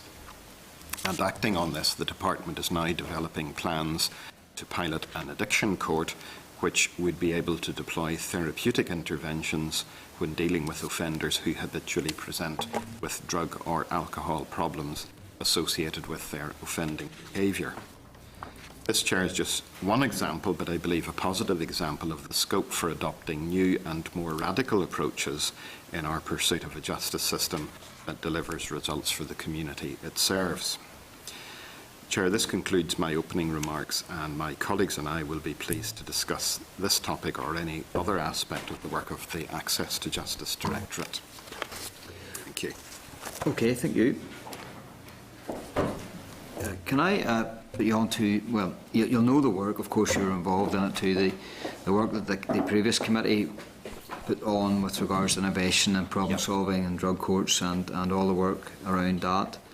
One aspect of that, of course, was the online dispute resolution for civil and family cases. How quickly can that be progressed? Obviously, we all get very disillusioned with the cogs of government turning very slow. But here we have opportunities. You know, we've seen it throughout the world how these things can be used to the beneficial, to benefit everyone involved. How quickly can things be introduced? Well, on online dispute resolution specifically, I had the opportunity during the last mandate to accompany Chair and Deputy Chair of this committee to The Hague to look at some of the best examples of that, and they have what's called the Rechtsvizier online dispute resolution system, which has been replicated in a number of other areas. And it certainly was interesting then to attend the seminar which the committee organised back here at Stormont, which was addressed by one of the leaders from the Hague programme. In the department, we are interested in the potential for online dispute resolution. We think it would have particular relevance to the work that's currently undertaken in the Small Claims Court, for example, which is, I'm sure the committee will know, is a part of the county court system which deals with relatively low value but nevertheless significant claims and disputes, many of them consumer and related disputes, and we think that might very well be a good place to pilot an online dispute approach. However, we've chosen to wait to see the emerging recommendations of a major review of the civil justice and family justice system, which one of the senior Northern Ireland judges, Lord Justice Gillen, is leading at the moment. My colleague Lorraine McAlpine is a member of the steering group, which works with Lord Justice Gillen on that. And we're expecting a draft report on civil justice to be published probably later in the summer for consultation purposes. And from a recent discussion I had with the Lord Justice, I understand that he is intending to address the potential of online dispute resolution. So rather than jump the gun, as it were, I think it was our decision to wait to see exactly how the learning that we gained from the seminar, for example, that I referred to, which Lord Justice Gillen also attended, how that learning can be applied in the local context. How quick? Sorry, yes, you can. But how quickly it could be put in place? If it requires an investment, it will obviously require an investment business case and so forth. But it's an area that we would be interested in testing, and Lorraine might want to say a little bit more about it. Well, it's just picking up on the point of investment. I mean, there I expect would be savings with an online dispute resolution in the longer term, but there is an initial capital investment required, and in discussions which Lord Justice Gillen had and I was present at with officials developing the model in British Columbia, I think they had an initial investment of 10 million Canadian dollars, which would be just over £5 million. I think that the Hague model was somewhat cheaper, but there is obviously an element of invest to save involved in this if we do go down that road. Perhaps also worth noting that the British Columbia model has taken a little bit longer to get off the ground than they had hoped in that jurisdiction. So it's not an entirely simple and straightforward process, and I think it is useful for us to take the opportunity to learn from other jurisdictions. Okay. I can understand the logic of waiting to see, and then obviously this major report or review coming out also in the summer. You could argue that it's wise to wait to see the layout of the land. Is there any other barriers or concerns that you would have around the whole concept of online? Well, I suppose that's partly, Chair, why we wanted to see what the Lord Justice's review group would say about this, because I think when we heard from the Dutch institution which had developed the Rechtsverzuur system, the fact that they chose to apply it to divorce struck a number of the people attending the seminar as quite a challenging area to apply that to. I think there might be a view that something like a small consumer dispute, like a small claim, might be a safer place to start. Most of the online systems have sort of the three component parts. They're, sort of a self-information platform which helps the user to understand the issues and how the dispute might fit into a legal resolution. A second stage where you're sort of navigated through a sort of self-help process. And then there's a third stage in most of these systems where some form of judicial input is available if necessary. And I think the concern of the local practitioners was that if you apply that to something of such fundamental importance as, say, property distribution following a marriage breakdown, people might self-navigate to a very bad outcome that would be disadvantageous to them, and therefore some sort of legal support might be preferable. And that's why we're candidly a little bit shy about looking at that area as opposed to, say, small claims where it's relatively straightforward. Somebody paid for something that they weren't pleased with, or somebody didn't pay for something that they arguably received. I think also we need to bear in mind that not everyone is IT literate or has convenient access to the internet, perhaps especially older folk. And another question is whether if there was online dispute resolution, even available at the small claims level, would we want to make that mandatory, which would mainstream it and normalise it? But then how does it work for people who don't have access? And there may be some people who would just simply prefer to come to court. On the other hand, if it's voluntary, would it really get a foothold in the justice system? So those are the sorts of issues where we're waiting to see what Lord Justice Gillen recommends, and then take it from there. Okay. What progress has been made to address the backlog of criminal cases in the High Court, given all the problems over the legal aid fees? Well, the strike pretty well brought everything to a halt, as you know, for a number of months, and that was then resolved following a process of mediation. The Chief Justice asked the Recorder of Belfast, who's really the judge who manages the Crown Court, to put in place a deployment of resources to address that.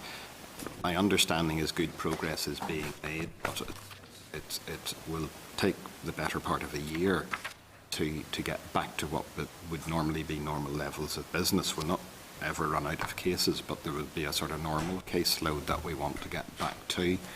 And I think there's intensive work going on, beginning with trying to get cases that are going to resolve themselves by way of a guilty plea, get those dealt with most quickly. But could I suggest, Chair, that my colleagues from the Courts and Tribunal Service, who will be briefing the committee, will come armed with up-to-date statistics on that. Okay. Given all the changes and given the backlog and everything else then that comes out of that, and there has been a number of changes over the years with legal aid and the payment of it and the cost of it, are we sure that the changes on legal aid will now bring that line on a budget into line with the department's budget, or will we always have a constant pressure there? Well, I think legal aid, from my experience, has always been an area, I suppose, like welfare, where there is a significant demand and a finite budget available, and the two are inevitably in tension. The reforms the department had completed by the end of the last Assembly mandate were calculated to reduce criminal legal aid expenditure by in excess of £20 million per annum, and were based on introducing a standard fee system for the greater part, so that people would know that the work they were doing would be paid a particular amount, and with allowances made for exceptional cases of exceptional complexity. The standard fee approach has many advantages, provided you get the fee at the right level.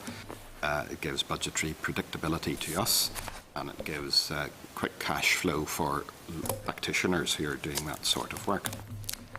We're intending to progress a similar model in relation to family and civil cases where possible, and the committee will be hearing more about that in the course of this year. And negotiations are continuing with both branches of the profession about standard fees for family cases in the first instance, because after criminal, we would say that was the next area of most significant budgetary growth. But I don't think reducing lawyers' fees would ever be a sufficient answer. There must be a point beyond which it's not appropriate to reduce further, given the structure of the legal profession here. We don't have the big legal aid factories that you would have across the water. We have many small solicitors' practices who could not achieve economies of scale. And therefore we invited an independent expert to look at the legal aid system, and that's produced what's called the Access to Justice Review. We did that in two stages. We had an earlier part published quite early on after the devolution of justice, which looked more explicitly at legal aid, and much of the recommendations in that have been pursued over the last few years. The second Access to Justice Review, which reported last year, is perhaps more ambitious and is looking at what the scope of the legal aid system should be, but also how legal services should be delivered, and there may be other ways than simply going to a lawyer in private practice to get help with legal problems. So we're intending to progress the work on the Access to Justice Review, but we're also expecting that Lord Justice Gillen's review of civil and family justice will also have some relevant observations to make. For example, I know that the review is looking at what types of cases in civil disputes go to the High Court, which is obviously an expensive court, and what sort of cases go to the County Court. it may be an emerging view. I would anticipate that the High Court should be a centre of excellence for more complex cases, and the generality of civil disputes might be more appropriately dealt with in the County Court. That sort of architectural change or redistribution of business in itself would bring down the cost of going to law, and then therefore bring down the cost of legal aid for those cases to some degree. So it's a long answer, but it's an enduring problem. But our trajectory is to align the expenditure and legal aid with the current forecast expenditure by the middle of the current Assembly mandate. Will that be the review part 2 completed? Well, it may not all be completed, but our existing savings trajectory and standard fees should achieve a lot of that. Part 2 might involve primary legislation, but basically by 1819 we think we should be holding our own in terms of the sort of projected level of expenditure and the budget. Because from the beginning of the last mandate, we were routinely spending over 100 to 110 million pounds a year, and the sort of anticipated expenditure had always been closer to 80 million or less. So we're on trajectory to get to about 80 million or slightly lower by 1819. But then you never know what's round the corner with this type of work. And of course, now that we're getting through the backlog, yes, there'll be more money going out quickly now. Less last year, more this year. Yeah. But that's just moving the money from financial year to financial year. Yes.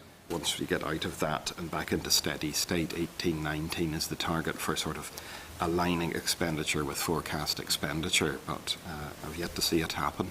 Okay. Alex Atwood.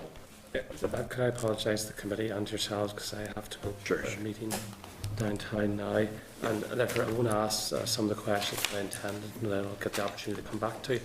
But in terms of access to justice, that requires access to inquests, yes, and access to funds to enable criminal prosecutions. Yeah. So going back to what I asked earlier, could you update the committee if you're able, which you may not be able to, as to where we are in terms of the paper that was previously tabled by the former Justice Minister and Executive, in terms of that paper being retabled or the item being rescheduled in order to enable the High Court and the Lord Chief Justice and his colleagues on with that. And secondly, and again, I don't want to get ahead of myself here because I know there's announcements pending in this regard, but the Chief Constable has indicated that the steak knife investigation that will obviously deal with his activities of the state organisations and the activities of the paramilitary group, that could cost up to £30 million. So, without trying to get ahead of what might or might not happen tomorrow, where are we in terms of the funding stream for that? Well, on the latter, really, my colleague who was with the committee immediately before my directorate probably would better cited on that, but it certainly it's an acknowledged significant funding pressure, but my understanding is the funding for that type of investigation would be a requirement from within the current policing budget. It won't be money, for example, if put it like this, if the investigation is conducted by the PSNI or under the direction of the Chief Constable of the PSNI, then the funding would be from current PSNI funding as opposed to the Fresh Start funding that was provided, the 150 million. So as far as I'm aware, there's no intention that any of the 150 million would be spent on the particular investigation to which you referred, and forgive me if that's my understanding. The 150 million pounds was set aside, as colleagues will know, for the work associated with the past, including legacy inquests, we worked last year, or last mandate, to try to persuade the Secretary of State that the funding for a legacy inquest ought to be released pending the resolution of any political disagreement on other aspects of the package, such as the HIU. Because, as colleagues will know, the legislation had been drafted to introduce at Westminster to establish the HIU, and then political agreement on progressing that was not forthcoming. So we argued that the Secretary of State should agree to our accessing funding for the Chief Justice's plan to set up a legacy inquest unit, and hence the paper we tabled at the end of the last mandate. And that, I should explain, wasn't for the full funding required for a legacy inquest unit. It was for funding for an initial period of 18-19 months to get things running. We were going to use it as a proof of concept, so we would know better how much we needed to spend and where we needed to spend it. And we were going to then put in a supplementary bid, but that did not failed to launch for reasons that are generally in the public domain. The Minister is very anxious to readdress this and to progress it. Indeed, we had a meeting of the Criminal Justice Board, which the Minister chairs this week, at which it was discussed by the Minister and the Chief Constable and the Chief Justice. And the Minister reaffirmed her commitment to early engagement with her colleagues in the Executive and with the Secretary of State to make progress on this. So we have our modelling, we are refreshing our modelling on the funding required, ready to deploy it, but we're waiting for a political opportunity to deploy it. I'm refreshing the paper that was submitted at the end of the last mandate and expanding that for up to the full 5-year term that the Chief Justice forecasts will be necessary to complete the inquest. So I have that ready to deploy. But like what you are doing certainly is encouraging, even if what others are doing is not encouraging. But we are at risk now, Chair, of running into the summer with decisions, with fewer meetings at an executive level on one hand, and presumably a Treasury level on the other. And you could end up in a situation where this will be left in abeyance until the autumn. Yeah.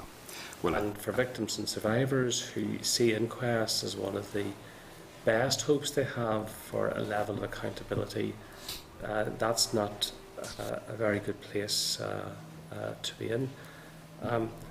There's a number of other questions, but because of pressure time, Chair, I'll have to leave it there, although I must say I'm sure David would be able to answer all the questions anyway. But I understand the frustration, and we're intensely frustrated on behalf of the victims who are affected by the ongoing delay, and it is not lost on us the point Mr. Atwood makes. We are making some headway on legacy inquests within the limited resources that are available to the court service, but we're doing a lot of that work at risk. We're sort of using money that's meant to be used for other things, but at least I think the committee will, I'm sure, want to acknowledge the work that the Chief Justice and Mr. Justice Colton have done in trying to get a grip on that and identify cases that could progress. And we have a model in place to resource a legacy inquest unit as soon as additional funding is available. Okay. If this matter hasn't been moved on between now and next week's meeting, I'll be making a proposal in respect to that matter. Apologies. Okay. Sheeran? Thanks, Chair. The legacy branch has responsibility for the new voluntary and community sector funding model. I wonder if you could give me some more information on that. Yeah. Well, it's actually a project that was undertaken by my colleague who unfortunately can't be with us this afternoon, and it's being done on behalf of a steering group within the department. Ironically, my directorate is one within the department that probably provides least funding now to the voluntary and community sector. So the project's being overseen by Anthony Orbinson, who we met earlier this afternoon, and my colleague Sue McAllister from Reducing Offending Directorate. We could, if it would be of assistance, Chair, write to give an update on the work on the review of voluntary and community sector funding. It's being done, I suppose, forgive me, but it's being done by someone within my directorate, not on behalf of my directorate. So although we have an interest in the work being done, we don't actually handle the funding programme. And I'm not really well placed to answer your question this afternoon. I must apologise for that. Had my colleague been able to attend, I've no doubt he would have, but I might try to write to the committee, perhaps, and give you at least a background, and then you could request a briefing. Okay, fair. Apologies. Thank you. Okay, Pat. Claire? Thank you, Chair. Just be interested to hear if there is any efforts or work ongoing in order to try and address maybe the lack of justice that victims of sexual abuse and rape have through the courts. And I think the Assembly produced a piece of research, I think in 2014, showing figures and stats for the past 5 years. And the most recent year would have been 2013-14, and in that year there was over 2,000 rapes reported to the PSNI, yet in the same year we only had, I think it was 68 they ever made it to court. Now that's not convictions, but I think it's historically been a very hard crime to try and get convictions and to get into court. And I know that the PPS were looking at setting up a special team within their department, and I'm just wondering if there's anything else being done or is it being considered? Well, it's a matter that operationally falls, as you've correctly said, to the police and to the Public Prosecution Service, and I'm sure they would be pleased to brief the committee on the work that they are doing. The only part of it for which I have a direct responsibility at the moment is what I mentioned in my introduction, the idea of problem-solving justice and the domestic violence side of it, which is a very important issue, but perhaps not the more extreme forms of criminal behaviour to which you're referring. But in domestic violence, as I mentioned earlier, the intention is to support victims so that they're willing to report, feel supported when they do report. And then we've been asked, that was why we asked the OECD, as I mentioned, to do a study of how that system is working at the minute in that particular court where we're piloting this. They asked us to develop a programme addressing offending behaviour. They said we were doing quite a lot to support the victim, but not as much as we could do to address offenders and their behaviours. And so with the involvement of the Criminal Justice Board, we've asked for an offender programme to be added to that particular initiative. We're also interested in, and indeed it was discussed at the Criminal Justice Board this week, at the possibility of finding interventions that in the domestic violence context might encourage more men and women to come forward to report instances of domestic violence, because if the case is dealt with in a particular way, it might not lead to a conviction and a criminal record. There is evidence to suggest that in the domestic violence context, sometimes the victim does not want to formalise a complaint or pursue a complaint against the perpetrator because that would criminalise the perpetrator. Not everybody wants that to happen. They just want the abuse to stop, as it's being suggested. But in the more serious cases, you've mentioned rape and other serious sexual offences. From a policy perspective, I confess I've relatively little to say to the committee this afternoon. It's more of an operational response, I think, and might be better to for you to ask the same question to the police and PPS at the next opportunity, because I know they're doing a huge amount around that area, that issue at an operational level. But you'll understand I'm dealing more with what the law is rather than how it operates. Thanks. Okay, Claire. No further questions then from the members. So again, thank you very much for your time here for today. inviting us, and we'll write obviously to Mr. Sheehan about the TS and the other issues, and then the courts will be able to deal with your question on the backlog of cases. Yes, certainly. So thank you very much. Okay, thank you. Thank you very much. Okay, members, pushing on then, because time is getting on. Agenda item number 6 then is I'm going to refer members to page 127 to 146 of the meeting pack for the relevant papers. This is, of course, the SR 2016-197, the Criminal Defence Services General Regulations, Northern Ireland 2016. Can I advise members that a drafting error occurred in a commencement order made by the Department of Justice in March 2015 to commence civil legal services under the Access to Justice Northern Ireland Order 2003. Can I inform members that the effect was to repeal provisions which empowered the Court of Appeal to grant legal aid for representation in criminal appeals before the Court of Appeal and Supreme Court, and in the case of an appellant who is to be retried before the Crown Court. This was initially remedied by the Department making a further commencement order which came into operation in May 2015 to commence the Criminal Defence Services provisions contained in the 2003 order relating to such appeals. And also advise members that this stat rule rectifies the matter further by providing that the Court of Appeal may grant a right to representation under Part 2 of the Access to Justice 2003 order in respect of criminal appeals to the Court of Appeal and the Supreme Court, and in the case of an appellant who is to be retired before the Crown Court. This replicates the position as it was prior to 1st of April 2015 when the error occurred. Can I inform members that the rule is subject to the negative resolution procedure, and the previous Justice Committee agreed that it was content with the Department in making the statutory rule. The Department has confirmed that there have been no changes to the policy content since the SL1 was submitted to the previous Justice Committee.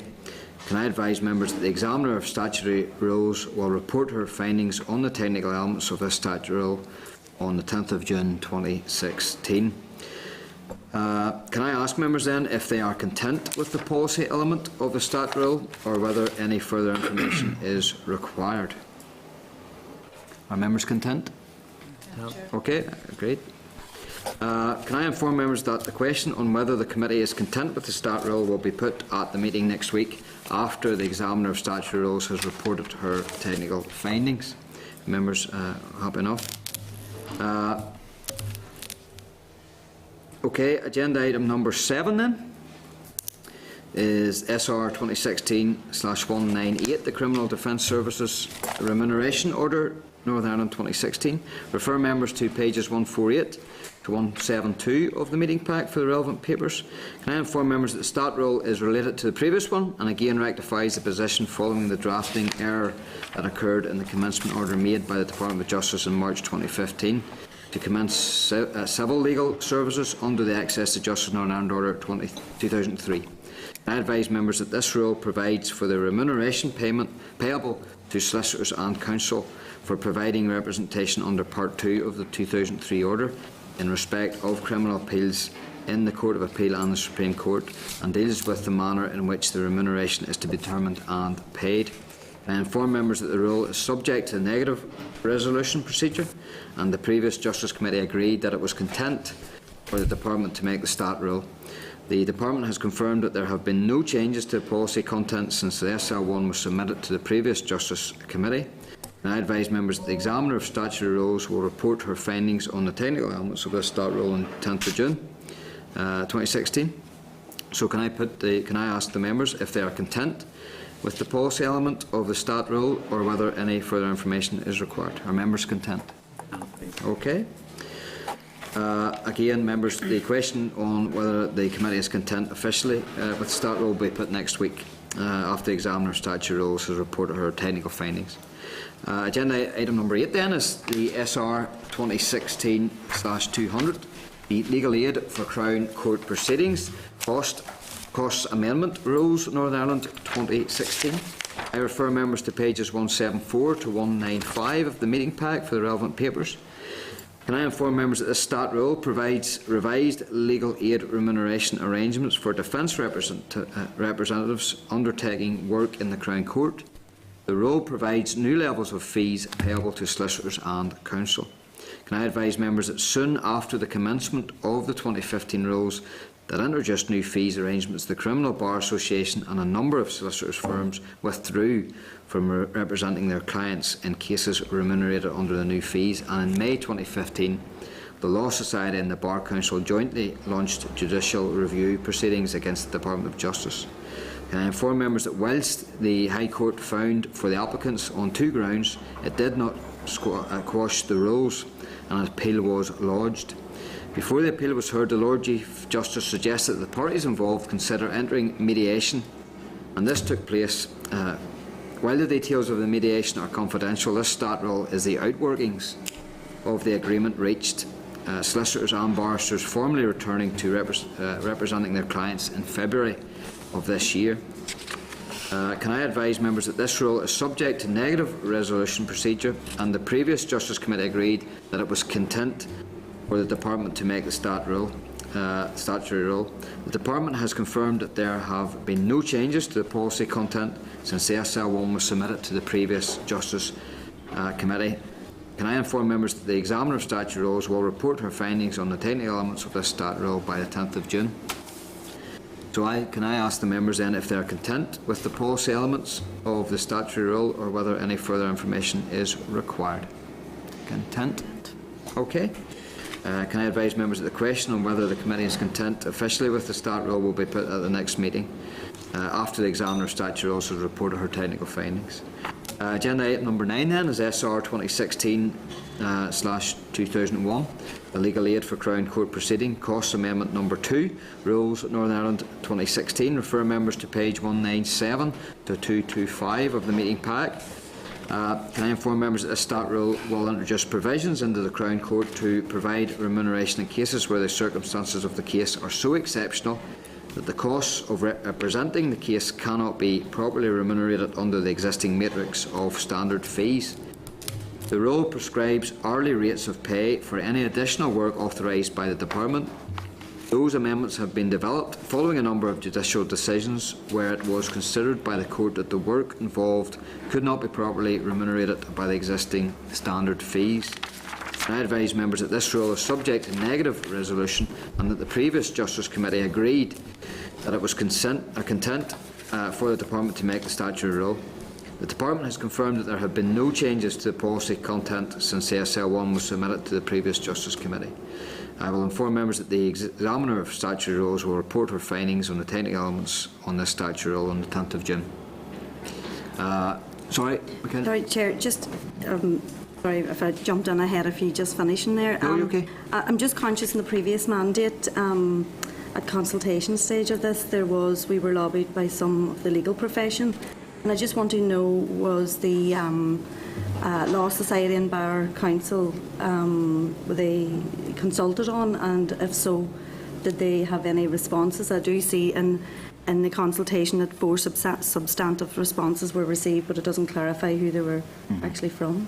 Okay, well, I think I probably could clarify because I clerked the last committee, and I know the Bar Council and the Law Society were in conversations with the Department, and it was more probably discussions back and forward. And my understanding is it addressed their concerns about not being remunerated or exceptional circumstances. I suspect there was still some possible disagreement about the level of fees, but that's the same for all of the fees. I think it would be fair to say that the Bar Council and the Law Society would like to see higher fees across the board. But my understanding is that this was a result of them working with the Department.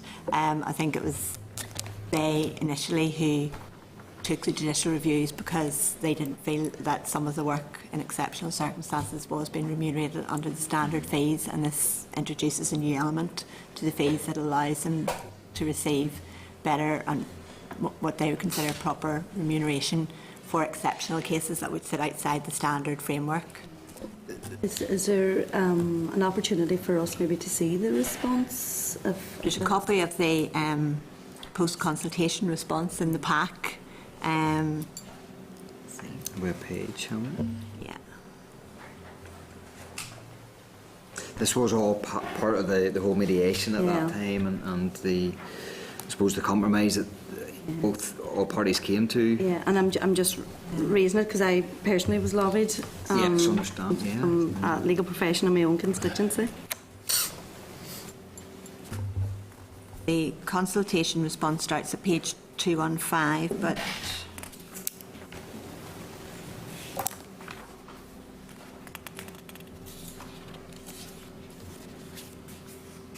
yeah, it sets out their response from the Law Society and the Bar Council's response. Yeah. Page about 220. Yeah, I've seen. Yeah, well, that's the pack onwards. I think it highlights the number of issues they'd raised and the response from the department. Officials. yeah. No, that's fine. It's there. It's in there. I can see it. There are officials here now. Will come to the table if you wish to get the official side of things. Yeah, well, no, it's there in black and white, so I can read. I can read it, you know. But I mean, it was just that it was raised with me locally in the previous mandate. So just when I see it coming through, I was just, you know, hoping that they did respond, and I see that they have. Yeah, there's responses, and they're content. Well, it was a part of the mediation, I suppose, and there was a compromise. And I suppose what the legislation will do is allow for payment of exceptional cases, whereas at the minute they don't have. So at least this is moving forward. They won't. Some practitioners might not necessarily be content with the actual level that was set in the mediation and compromise. But I suppose that now that there's a framework there for exceptional payment, then I think that's the way forward. That's the prize. That's the prize. They maybe just wanted that wee bit more. But I can't see them ever having experienced and having had the report at the conclusion of the mediation. I don't think there's any way back that they would go back and start to unravel that deal or that compromise. I'm just looking at paragraph 320. It says the department assessed that the proposed rates could be considered to provide fair remuneration. However, having considered the views of all respondents, the department has decided to increase the rates. So whatever they went out to consult on, having received the responses, they have actually increased the rates, and that's what's reflected in the stat rule now. So. No, that's fair enough. Thank you. Okay. Again, I'll ask members if they are content with the policy elements of the stat rule. But again, the question on whether the committee is officially content will be next week when you've heard from the examiner of statutory rules and she has reported on her technical findings. Okay, members content with that? Okay. Agenda item number 10 then is correspondence. Can I inform members that there are 5 items of correspondence at page 227 to 239 of the meeting pack? Can I advise members that I would draw their attention to several of the items, and they will then have the opportunity to comment on any other item of correspondence in which they have a particular interest. You'll see the chart, the table chart on 227. Item number 3. Can I inform members that the Public Accounts Committee has written advising of its intention to hold an inquiry into the Northern Ireland Audit Office report on managing legal aid. The report is due to be published on the 21st of June, and the committee expects to commence its inquiry on the 15th of June. It will hear evidence from the accounting officer and other witnesses before finalising its own report and recommendations. The recommendations will be answered by Government in a memorandum of reply 2 months after the launch of the committee report, and the PAC will consider the reply as a final stage of the inquiry.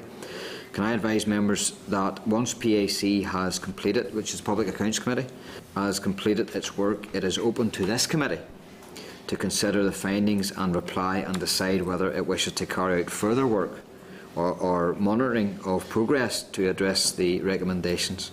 Given the issues with governance, cost of legal aid and the need for reform that arose in the last mandate and are still ongoing, this committee is likely to want to spend some time on these very complex and important issues.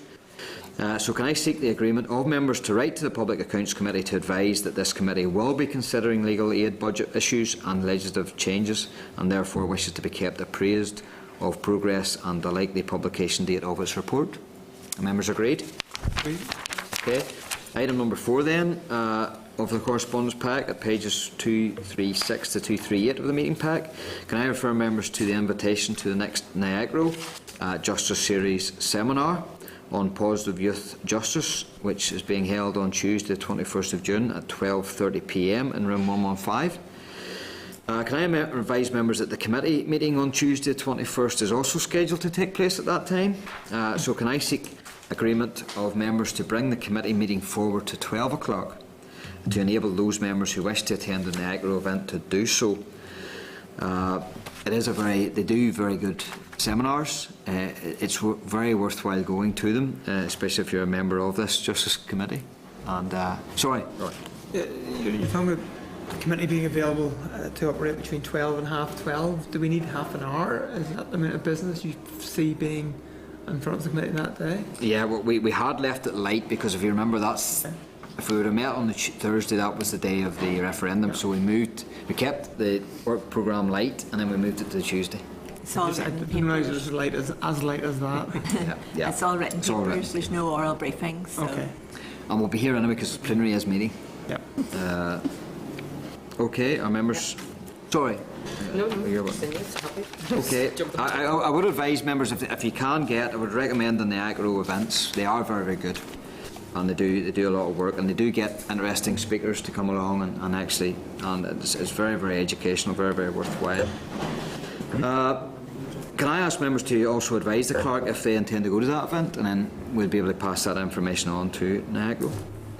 Can I then, items number 1 at pages 3 to 40 of the tabled pack, can I refer members to the Fresh Start panel report, which is sitting on your desk in front of you. The Fresh Start panel report on the disbandment of paramilitary groups in Northern Ireland, a copy of which was circulated electronically to committee members on the 7th of June. Can I advise members that a number of the report recommendations fall specifically to the Department of Justice? Can I seek the agreement of members to write to the Minister of Justice requesting information on when an implementation plan will be available and what arrangements for monitoring progress will be put in place? Members content? Agreed. Have members any other issues around this report? I know it's early days yet. You haven't really had time to digest it. We will have time, of course, when the Minister comes before us to question the Minister on this specific issue. And maybe we'll give her due warning of that there might be a full section on this report, if that's in order. Are members content to leave it at that at the present time? Okay, item number 2 then of tabled packs, page 41-42. I inform members that Women's Aid has written advising of a forthcoming visit to Northern Ireland of Professor Evan Stark, who is a leading global expert on coercive control in the context of domestic violence and abuse, and who has acted as an advisor to the English, Welsh and Scottish governments in the development of their coercive control laws. Women's Aid has asked if the committee would provide an opportunity for Professor Stark to brief members on Thursday, the 30th of June on this very issue. I think this is a very important issue. Pam, you want to come in? Yeah, it's just in support of Women's Aid's request. I think even given the interest of the Minister in the subject and around this table, I think it would be very appropriate, and especially given the fact that coercive controls, well, domestic violence is not a cumulative, but it's it's worked up on. It starts somewhere. It doesn't start at the top of the scale with rape and murder, quite frankly. But so I think that would be very interesting to have a briefing from this. Okay. Just to advise members that the Department of Justice at the minute is consulting on a law on coercive control. Something I certainly brought to the floor of the Assembly at the tail end of the mandate. And they will present policy proposals to the committee for consideration in due course. So it actually would be very, very advantageous to hear. Mr. Stark, on the 30th of June, if members are content. Agreed, yeah. Can I ask members if they have any other comments to make on any of the other items of correspondence? Abled? Trevor? I'm just reading the one from Martin Boyle about his experience of applying for a job with the prison service. Could we find out, I don't mean this particular case, but is it worthwhile just to find out what the rules are here? I had one of these a couple of years ago where a guy who was aged 42 at the time and had been working in police barracks for a contractor for about 15 years. Was told that he was no longer welcome. He was no longer to have access to any police property because of a conviction he had when he was 19. Through a petrol bomb. And I just, you know, I can see here from this that the rehabilitation of offenders legislation doesn't appear to apply. But I mean, does it not apply for life or for a fixed term? Could we just find out a wee bit more about it, do you think? Well, what we've asked or what we've suggested is that the department respond directly to him, but if you want, we can ask for a copy of the response to him. I think so, and also he says in the letter that he encloses all the letters to this email, but we haven't got them. You know, whatever he's attached the correspondence and the decision. Yeah. So on. Yeah, they're available in the committee office, so we can get you. We can certainly get you there. Those they're available, but we can ask the department to copy or send in a response they give to him. Okay. Is that okay? And also, the clerk has indicated here that it's actually part of the dealing with paramilitary, the three-person panel report. There's support for transition. I think it's B1. And there's actually an action point or recommendation there, which highlight to you. Yeah, okay, I'll have a look. And we look at that too. It will be of interest to you. Okay, members content with that course? Okay. So can I seek the agreement then of all members of all the action points within the correspondence table? Members agreed? Agenda item number 11, Chairperson's business. I have no business to declare. Agenda item number 12, any other business? Have any members any other business to raise? Okay, if there is none. Then agenda item number 13, date, time and place of next meeting will be Thursday 16th of June at 2 p.m. in room 30 here in Parliament Buildings. Okay, Northern Ireland Assembly Committee Room 30. This is the Northern Ireland Assembly Committee Room 30.